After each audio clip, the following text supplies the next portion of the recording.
सहेली, महिलाओं के लिए सबसे भरोसेमंद औषधि एवं टॉनिक। पुलवामा आतंकी हमले की 7वीं बरसी पर श्रद्धांजलि कार्यक्रम आयोजित मंत्री गणेश जोशी ने शहीदों को दी श्रद्धांजलि। कहा, देश ने 40 वीर जवानों को खोया था। कांग्रेस प्रदेशाध्यक्ष के नेतृत्व में कांग्रेस ने किया पुलिस मुख्यालय कूच। बिगड़ते कानून व्यवस्था को लेकर किया प्रदर्शन। कहा, देहरादून में 16 दिन में हुई 5 हत्या। भारद्वाज मेमोरियल ट्रस्ट का 14वां स्थापना धूमधाम से मनाया गया। ट्रस्ट का स्थापना दिवस। बीमारों को दी गई ट्रस्ट से आर्थिक मदद। श्रीनगर के नगर निगम या नेताओं को लेकर विवाद। वार्ड 40 के पार्षद ने डीएम को सौंपा ज्ञापन। मेयर पर लगाया गंभीर आरोप। और नीलकंठ मंदिर से लौट रहे शिवभक्त भटके रास्ता। खौफनाक जंगल में शिवभक्तों ने गुजारी रात। पुलिस और वन विभाग ने किया सुरक्षित रेस्क्यू।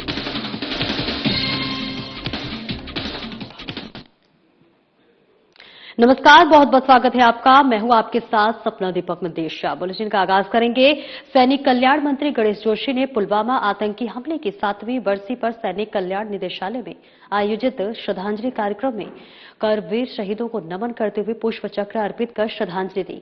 सैनिक कल्याण मंत्री गणेश जोशी ने कहा कि 14 फरवरी 2019 को जम्मू कश्मीर के पुलवामा में हुए आतंकी हमले में देश में अपने 40 वीर जवानों को खोया था, जिसकी पीड़ा आज भी प्रत्येक भारतीय के हृदय में जीवित है। उन्होंने कहा कि देश अपने वीर शहीदों के बलिदान को कभी नहीं भूलेगा। उन्होंने पीएम का आभार व्यक्त करते हुए कहा कि पुलवामा हमले के बाद भारत ने आतंकवाद के खिलाफ कड़ा रुख अपनाया। 26 फरवरी 2019 को भारतीय वायुसेना ने पाकिस्तान के बालाकोट में घुसकर आतंकी ठिकानों को नष्ट किया। सैनिक कल्याण मंत्री जोशी ने कहा कि बालाकोट एयर स्ट्राइक भारत की सैन्य शक्ति और दृढ़ संकल्प का प्रमाण है, जिसके बाद शत्रु राष्ट्र भारत की ताकत को हल्के में लेने की भूल नहीं करेगा। सैनिक कल्याण मंत्री गणेश जोशी ने कहा कि किसी भी शहीद को हम वापस नहीं ला सकते, लेकिन उनकी वीरता और बलिदान की गाथाएं आने वाली पीढ़ियों को प्रेरित करती रहेंगी। उन्होंने समाज से आह्वान किया कि शहीदों के परिवारों के प्रति संवेदनशील रहें और हर संभव सहयोग प्रदान करें। उन्होंने बताया कि पुलवामा हमले में शहीद हुए 40 जवानों में उत्तराखंड के 2 वीर सपूत भी शामिल थे। उत्तराखंड की वीर भूमि सदैव अपनी सैन्य परंपरा और शौर्य के लिए जानी जाती रही है।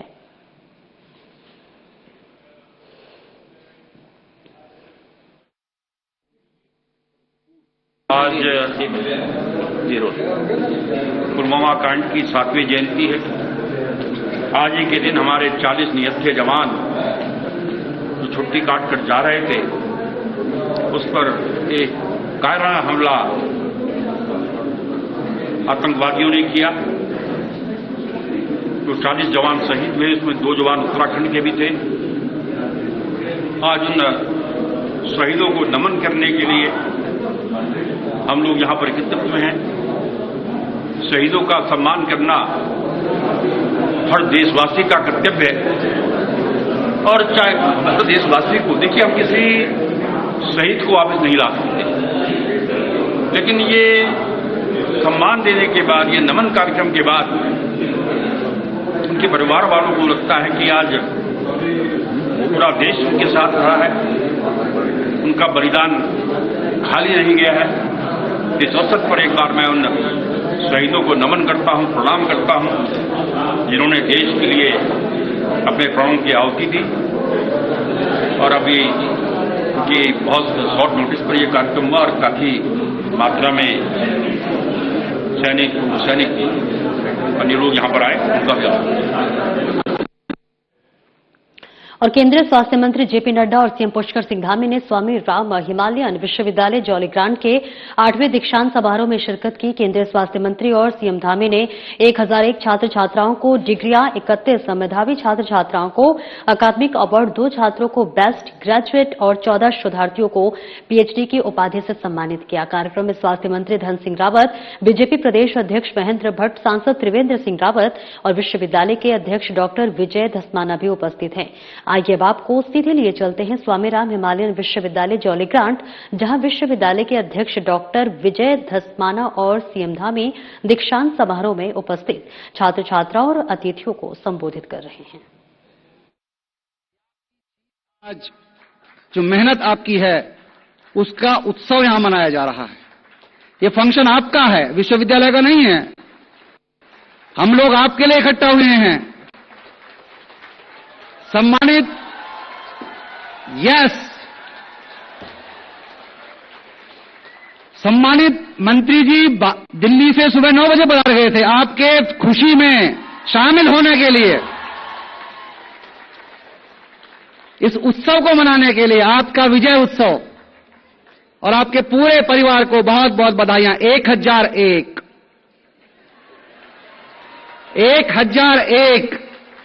एक ऐसा फिगर है, ऑस्पिशियस फिगर, कि आज 1001 बच्चों को डिग्रियां प्रदान की गई हैं। आज का दिन शुरुआत मांगल गीत से हुआ। जो उत्तराखंड के लोग नहीं हैं यहां पर, उनके संज्ञान में लाना चाहता हूं। जब उत्तराखंड में कोई भी शुभ कार्य होता है, कोई उत्सव होता है, मांगलिक कार्य होता है, तो मांगल गीत गाया जाता है। बच्चों, हमारे स्टाफ ने मांगल गीत गाया। दैणा हुइयां माने आशीर्वाद मिले, ईश्वर आपकी कृपा मिले हमको। सभी उत्तराखंड के देवी देवताओं का आह्वान किया गया कि आपकी आज विजय हो रही है, आपके ऊपर कृपा बनी रहे, आपके ऊपर आशीर्वाद बना रहे। ये संस्था जिससे आप डिग्री आपको मिली है, अगर आपने अपने ज्ञान के चक्षु खोले रखे होंगे,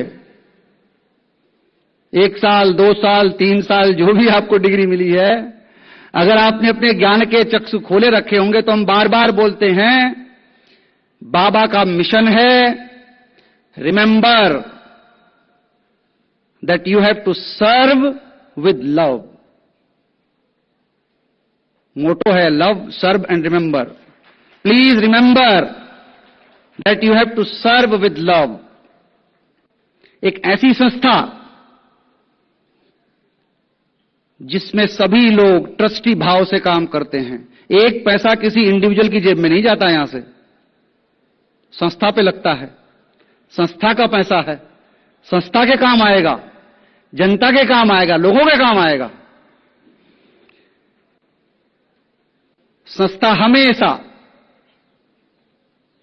आगे बढ़ चढ़ करके अपना योगदान देती है, चाहे आयुष्मान भारत हो, गरीब बच्चों के लिए स्कॉलरशिप हो। पिछले 5 सालों में करीब 100 करोड़ रुपए से ऊपर की स्कॉलरशिप बांट चुके हैं हम लोग। उत्तराखंड की सबसे बड़ी समस्या है पलायन, और हम कभी भी कोई भी बात राज्य के हित में, राज्य की जरूरतों के मुताबिक, यहाँ की आवश्यकताओं के लिए आपके पास जब भी जाते हैं, आप हमेशा बढ़ चढ़कर हमारा सहयोग करते हैं और हमारी योजनाओं को हमेशा स्वीकृति प्रदान करते हैं। इसके लिए मैं उत्तराखंड की समस्त जनता की ओर से आपका आभार व्यक्त करता हूं। भाइयों बहनों, परम श्रद्धेय स्वामी जी ने मानव सेवा को अपने जीवन का परम ध्येय बनाते हुए देहो देवालय प्रोक्तः जीव तेव सनातना, अर्थात यह मानव शरीर एक मंदिर है और इसमें निवास करने वाली आत्मा ही शिव है के सिद्धांत को जीवन में उतारा, व्यवहार में उतारा। और उन्होंने भारतीय आध्यात्मिक परंपरा और आधुनिक विज्ञान के मध्य एक सशक्त सेतु का कार्य किया, जिसके बारे में अभी डॉक्टर विजय दसमाना जी ने बहुत कम शब्दों में गागर में सागर भरने का काम किया। स्वामी जी ने अमेरिका में Himalaya institute of yoga science and philosophy की स्थापना कर योग, ध्यान और भारतीय दर्शन को वैज्ञानिक दृष्टिकोण के साथ विश्व पटल पर प्रतिष्ठित किया। आज उनके द्वारा रोपित हिमालय इंस्टीट्यूट हॉस्पिटल ट्रस्ट एक विशाल वट वृक्ष के रूप में विकसित होकर लाखों लोगों को सेवा देने का काम कर रहा है तथा आधुनिक शिक्षा को भारतीय संस्कारों और परंपराओं से जोड़ने का अतुलनीय कार्य कर रहा है। टेलीमेडिसिन सेवाओं, हिमालयन संजीवनी क्लिनिक जैसी पहलों तथा दूरस्थ और पर्वतीय क्षेत्रों में पॉलिटेक्निक एवं स्वास्थ्य प्रशिक्षण संस्थानों की स्थापना के माध्यम से यह विश्वविद्यालय स्वास्थ्य और शिक्षा के अंतिम समाज के अंतिम व्यक्ति तक पहुंचाने के लिए बहुत सराहनीय कार्य कर रहा है। मैं इस सेवा के क्रम को अनवरत रूप से जारी रखने के लिए डॉक्टर विजय दसमाना जी और समस्त विश्वविद्यालय परिवार को साधुवाद देता हूं। भाइयों बहनों, आदरणीय प्रधानमंत्री श्री नरेंद्र मोदी जी ने बाबा केदार के धाम से हम सब के लिए उनके मुंह से ये उद्घोष हुआ था, एक शिव रूपी शब्द उनके मुखार बिंदु से निकले थे कि 21वीं सदी का तीसरा दशक उत्तराखंड का दशक होगा। और उनके श्रीमुख से निकले हुए ये शिवतुल्य शब्दों को सार्थक करने के लिए हम पूरी प्रतिबद्धता के साथ निरंतर कार्य कर रहे हैं और बीते वर्षों में प्रत्येक सेक्टर में विशेष कार्य योजना बनाकर विभिन्न जन कल्याणकारी योजनाओं के माध्यम से प्रदेश के समग्र विकास को सुनिश्चित करने का प्रयास कर रहे हैं। आज एक छोटे से ब्रेक के लिए रोकेंगे, जल्द लौटते हैं।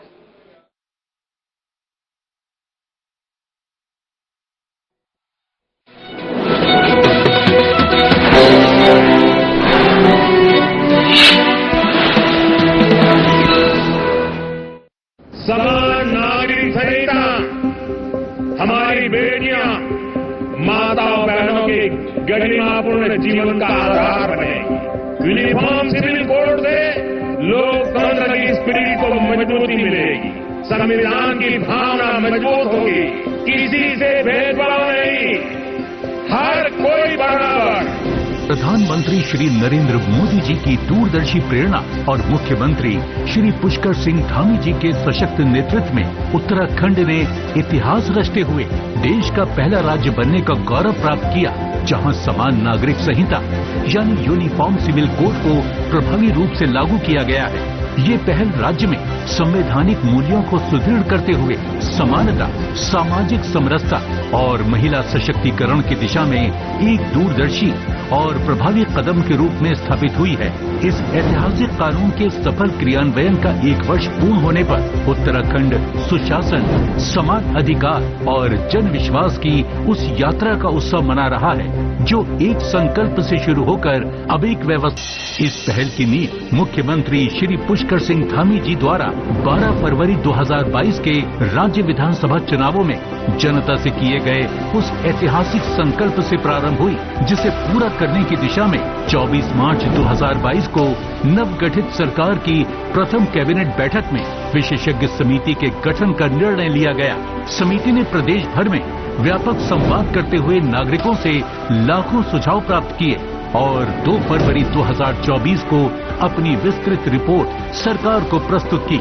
इसके आधार पर 12 मार्च 2024 को यूसीसी उत्तराखंड अधिनियम 2024 को विधिक स्वीकृति प्रदान की गई और 27 जनवरी 2025 को नियमावली के प्रभावी होने के साथ ये कानून प्रशासनिक और डिजिटल दोनों स्तरों पर पूर्णतः लागू हुआ। इस अधिनियम के अंतर्गत विवाह, वसीयत, तलाक, लिव इन रिलेशनशिप तथा विधिक उत्तराधिकारी घोषणाओं से संबंधित प्रावधानों में सभी नागरिकों के लिए समान और न्याय संगत व्यवस्था सुनिश्चित की गई है। साथ ही महिलाओं के अधिकारों और वरिष्ठ नागरिकों के हितों के संरक्षण पर विशेष ध्यान दिया गया है, जिससे इसकी सार्वभौमिक स्वीकार्यता, प्रशासनिक दक्षता और जन विश्वास को नई मजबूती मिली है। कानून के सफल क्रियान्वयन हेतु 10 दिनों से भी कम समय में 8,500 से अधिक अधिकारियों तथा 7,500 से अधिक कॉमन सर्विस सेंटर संचालकों को प्रशिक्षित किया गया है। इसके साथ ही सहायता एवं तकनीकी परामर्श के लिए राज्यव्यापी मॉक ड्रिल का सफल आयोजन किया गया। इसके परिणाम स्वरूप 1 वर्ष में राज्य पोर्टल पर लगभग 5 लाख आवेदन प्राप्त हुए, जिनमें से 96% का औसतन 5 दिनों से भी कम समय में निस्तारण हुआ। पंजीकरण की गति में उल्लेखनीय वृद्धि हुई है, जहां प्रतिदिन औसतन 1400 से अधिक पंजीकरण दर्ज किए जा रहे हैं। संवेदनशील एवं उत्तरदायी शासन का परिचय देते हुए सरकार ने जनता की आवश्यकताओं के अनुरूप नियमों में समय समय पर आवश्यक संशोधन भी किए, जिससे यूसीसी कानून को और अधिक समावेशी, व्यवहारिक तथा जनहितकारी स्वरूप प्रदान किया जा सके। विकसित भारत 2047 के विजन के अनुरूप विकसित उत्तराखंड की दिशा में समान नागरिक संहिता एक महत्वपूर्ण पहल है, जो समानता और न्याय को प्रशासनिक प्रक्रियाओं में व्यवस्थित रूप से समाहित कर रही है। समान नागरिक संहिता, समानता द्वारा समरसता।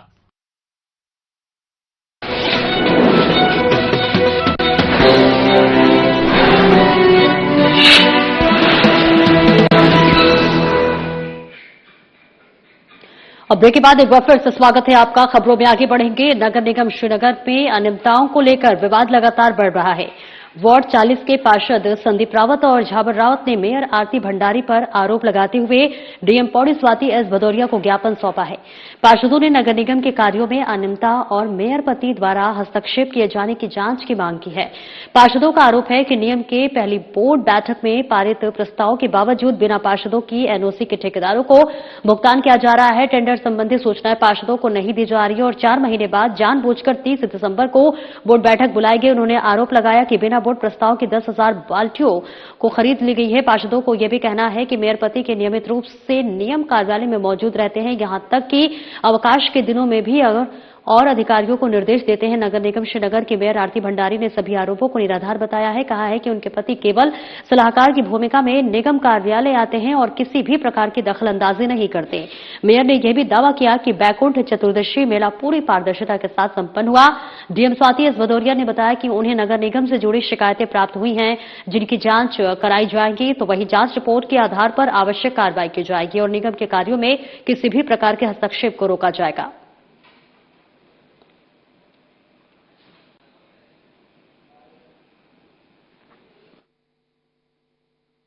निगम की अनियमितताओं और मेयर पति के बढ़ते हस्तक्षेप और अभी मेले को लेके एक प्रकरण सामने आया है जिसमें पार्षदों को थोड़ा मतलब बेइज्जती सी महसूस हो रही है कि उसमें हमारा नाम लिया है, जबकि हमारा कोई लेना देना है ही नहीं उस चिट्ठी में।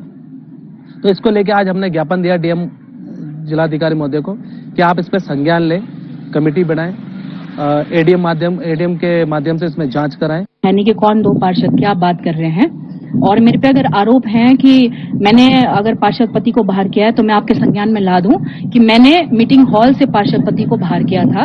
और रही बात मेरे हस्बैंड की निगम में आने की, तो निगम में किसी का ऐसा नहीं है, कोई भी आ सकता है और मेरे हस्बैंड एज ए मेयर वहां पे नहीं आते हैं, एज ए मेयर पति वहां पे नहीं आते हैं। लेकिन सबके सलाहकार होते हैं, वो मेरे सलाहकार हैं और कभी भी कोई भी मुझे आके एक ये प्रूफ दिखा दे कि वो मेरी सीट पे बैठे हैं या मैं जो कार्य कर रही हूँ उनमें उनकी दखलंदाजी है। जो भी पार्षदगण आए थे उन्होंने शिकायत भी दी, तो उसमें जैसा भी होगा उसमें हम लोग जांच करा लेंगे और उसकी जो भी फाइंडिंग्स होती है उसके अनुसार आगे की कार्रवाई की जाएगी। आरोप हैं वो उन्होंने अपने लेटर में जो शिकायती प्रार्थना पत्र दिया है उसमें सभी कुछ उल्लेखित हैं, तो जितने भी उनके बिंदु हैं उसमें कुछ और भी बिंदु उन्होंने बताए, तो सभी बिंदुओं की एक जांच करा के उस पर अग्रिम कार्रवाई की जाए। जांच के आदेश दिए नहीं गए हैं, हमें आज ही ये पत्र प्राप्त हुआ है, तो उसमें जांच अधिकारी नामित करके इसमें अग्रिम कार्रवाई की जाए। और आगे बढ़ेंगे जहां कांग्रेस प्रदेशाध्यक्ष गणेश गोदियाल के नेतृत्व में कांग्रेस ने पुलिस कार्यालय का जो है कूच किया है। जी हां, आपको बताते चले पुलिस मुख्यालय कूच किया। प्रदर्शन में चुनाव अभियान समिति के अध्यक्ष प्रीतम सिंह और चुनाव प्रबंधन समिति के अध्यक्ष डॉक्टर हरक सिंह रावत भी शामिल हुए। प्रदेश में बिगड़ती कानून व्यवस्था को लेकर किया विरोध प्रदर्शन। इस बीच पुलिस ने बैरिकेडिंग लगाकर कांग्रेस कार्यकर्ताओं को रोका। कांग्रेस कार्यकर्ता की पुलिस के साथ हुई धक्का मुक्की। प्रदेश में लगातार बढ़ रही आपराधिक घटनाएं, पुलिस बनी हुई है मुखदर्शक। कानून व्यवस्था पूरी तरह ध्वस्त। 16 फरवरी को लोक भवन करेंगे कूच। तो वही आज सांकेतिक रूप से किया प्रदर्शन, डीजीपी को दिया ज्ञापन। सांकेतिक रूप से सरकार और प्रशासन को चेताने का किया काम। जनपद देहरादून में 16 दिन में हुई 5 हत्याएं। जनता अपने आप को नहीं कर रही सुरक्षित। तो जनता अपने आप को सुरक्षित महसूस नहीं कर रही है और देखिए इस तरह से रोज प्रदर्शन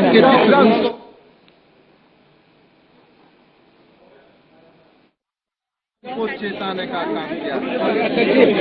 ये देहरादून उत्तराखंड की अस्थायी राजधानी है, जिसे जो है शांति का शहर कहा जाता था। आज देहरादून में 16 दिनों में 5 हत्याएं हुई हैं। आज आम जन अपने आप को डरा हुआ असुरक्षित महसूस कर रहा है। कांग्रेस का दायित्व बनता है, कर्तव्य बनता है, हम सरकार को भी चेताने का काम करें और पुलिस प्रशासन को भी चेताने का काम करें। अगर इस दिशा में सरकार कोई ठोस कदम नहीं उठाती है तो 16 फरवरी को तो हम राज्यपाल आवास कूच कर रहे हैं। लेकिन उसके बाद भी लगातार हमारा सरकार के खिलाफ प्रदेश के अंदर आंदोलन रहेगा और मैं समझता हूँ सरकार के कार्यों से आम जन जो है अपने आप को ठगा हुआ महसूस कर रहा है। वो इंतजार कर रहा है 2027 का। 2027 जितनी जल्दी आएगी निश्चित रूप से उस सरकार की विदाई ये फेरबदल समय रहते हुए कर दिए होते तो शायद कई जाने बच जाते, लेकिन जिन लोगों का के ऊपर दायित्व सरकार ने सौंपा था वो लोग सरकार के इशारे पर काम कर रहे थे। बहुत ही आक्रोशित है और कांग्रेस पार्टी आज जो ये चेतावनी के रूप में हमारा जो असली कार्यक्रम है वो 16 तारीख को है, लेकिन जिस प्रकार से रोज इस प्रकार की घटनाएं घट रही हैं तो आज चेतावनी के रूप में हम सब लोग पुलिस मुख्यालय तक जाएंगे और इस सरकार को चेताने का काम कर रहे हैं, पुलिस को चेताने का काम कर रहे हैं कि पुलिस अपनी जवाबदेही से मुंह न मोड़े और सत्ता में बैठे हुए लोग अपनी जवाबदेही को समझें और अगर नहीं इनको राज्य चलाना आता है, नहीं ये लोगों की सुरक्षा सुनिश्चित कर सकते हैं तो ये भी अपने पद से त्याग पत्र दें और खाली करें सत्ता को, शासन। सरकार के और सरकार के कारिंदों के निजी मसलों को आगे बढ़ाने में लगा हुआ है, जनता के हितों पर ध्यान नहीं है। पुलिस का जनता के हितों पर जाए, ये सरकार खेते जागे। आज कांग्रेस जनों ने ये सांकेतिक ज्ञापन देने का कार्यक्रम यहाँ पर आयोजित किया है और इसके बाद 16 तारीख को सब कांग्रेस जन बड़ी से बड़ी संख्या में शामिल होकर राजभवन का घेराव करेंगे और इस प्रदेश की सरकार का और भारतीय जनता पार्टी की जड़ों को, जो कि पूरी तरह से खोखली हो चुकी हैं, उन जड़ों को उखाड़ फेंकने का काम करेंगे।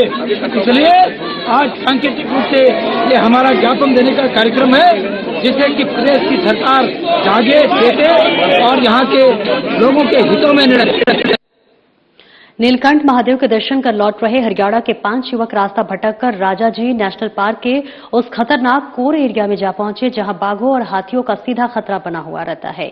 लक्ष्मण झूला पुलिस और वन विभाग की संयुक्त टीम ने कई घंटों के कड़े सर्च ऑपरेशन के बाद 5 युवकों को सकुशल रेस्क्यू कर लिया। पुलिस के अनुसार कंट्रोल नंबर 112 के माध्यम से सूचना मिली कि नीलकंठ दर्शन कर लौट रहे कुछ श्रद्धालु रास्ता भटक गए हैं और घने जंगल के बीच फंस गए हैं। सूचना मिलते ही पुलिस ने मोबाइल लोकेशन ट्रेस की तो पता चला कि युवक विंध्यवासिनी मंदिर से करीब 6 किलोमीटर दूर राजाजी नेशनल पार्क के अति संवेदनशील महादेव पानी इलाके के हैं और ये क्षेत्र टाइगर रिजर्व का कोर जोन होने के कारण बेहद खतरनाक माना जाता है। खतरे की गंभीरता को देखते हुए लक्ष्मण झूला पुलिस और वन विभाग की संयुक्त टीम तत्काल मौके के लिए रवाना हुई। घने जंगल और जंगली जानवरों के डर के बीच टीम ने अथक प्रयासों के बाद 5 युवकों को खोज निकाला और उन्हें सुरक्षित स्थान पर ले गए। ऐसे में सभी युवक ग्राम जुरासी खालसा थाना समालखा जिला पानीपत हरियाणा के निवासी हैं। रेस्क्यू करने वाली जाबाज टीम में एसएसआई प्रकाश पोखरियाल, एसआई नवीन पुरोहित, होमगार्ड मोहित, इसके साथ ही पीआरडी कुंवर प्रताप, वन विभाग से आरक्षी गौरव, हरि सिंह, केशव और बीट सहायक सुरेंद्र शामिल रहे। पुलिस प्रशासन ने श्रद्धालुओं से अपील की है कि वे निर्धारित रास्तों का ही प्रयोग करें और अनजान जंगली रास्तों पर जाने का जोखिम न उठाएं।